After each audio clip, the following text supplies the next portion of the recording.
শিবাড়ি চিকনথলি এলাকায় সরকারি ভূমিতে একাধিক প্লটে অভিযান চালিয়ে ৮৬,০০০ গাঁজা গাছ ধ্বংস করল বিশালগড় থানার পুলিশ। রবিবার সকাল থেকে দুপুর পর্যন্ত এই অভিযানে ছিলেন বিশালগড় থানার ওসি সঞ্জিত সেন সহ সিআরপিএফ, টিএসআর, এসপিও জওয়ান সহ ৭০ জন পুলিশ কর্মী। গোপন খবরের ভিত্তিতে বিশালগড় থানার পুলিশের এই অভিযান। গাঁজা কাটিং করার সময় আচমকায় এলাকার গাঁজা কারবারিরা পুলিশের উপর আক্রমণ করার চেষ্টা করেন। ঘটনার ব্যাপ্তি দেখতে পেয়ে বিশালগড় থানার পুলিশ টিয়ার গ্যাস প্রয়োগ করেন। তবে দূর থেকে গাঁজা কারবারিরা পুলিশের উপর ইটপাটকেল ছুঁড়ে বিশ্রী ভাষায় গালিগালাজ করতে থাকেন। জানা যায়, গাঁজা কারবারিরা প্রত্যেক শীতের মৌসুমে গভীর থেকে গভীর জঙ্গলে সরকারি ভূমি দখল করে এই গাঁজা বাগানগুলি তৈরি করেন। আর কিছুদিনের মধ্যেই এই গাঁজা বাগান কেটে গড়ে তোলার পালা ছিল।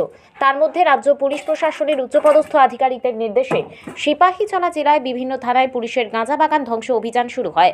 তবে সারা ত্রিপুরা রাজ্যের অন্যান্য জেলার তুলনায় সিপাহীজলা জেলা এবছর যে পরিমাণে গাঁজা বাগান তৈরি করেছে গাঁজা কারবারিরা, তা অন্যান্য বছরের তুলনায় কয়েক গুণ বেশি।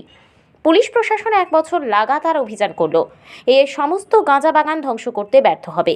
তবে আজকের দিনে গাঁজা ধ্বংস অভিযানে অল্প পেতে বেঁচে যায় বিশালগড় থানার ওসি সঞ্জিত সেন সহ একাধিক পুলিশ কর্মী।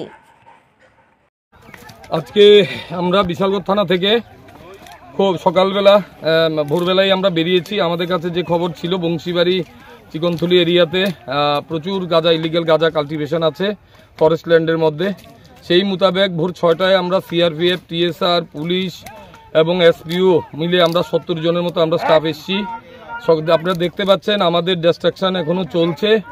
আমরা সকাল থেকে যে ডিস্ট্রাকশন শুরু করেছি, এখানে পুরো টিলা এবং লুঙ্গার মধ্যে যে প্রচুর পরিমাণে ইলিগাল গাঁজা কাল্টিভেশন আছে, এখন পর্যন্ত প্রায় আমরা ৮৬,০০০ গাঁজা গাছ আমরা ডেস্ট্রয় করতে পেরেছি।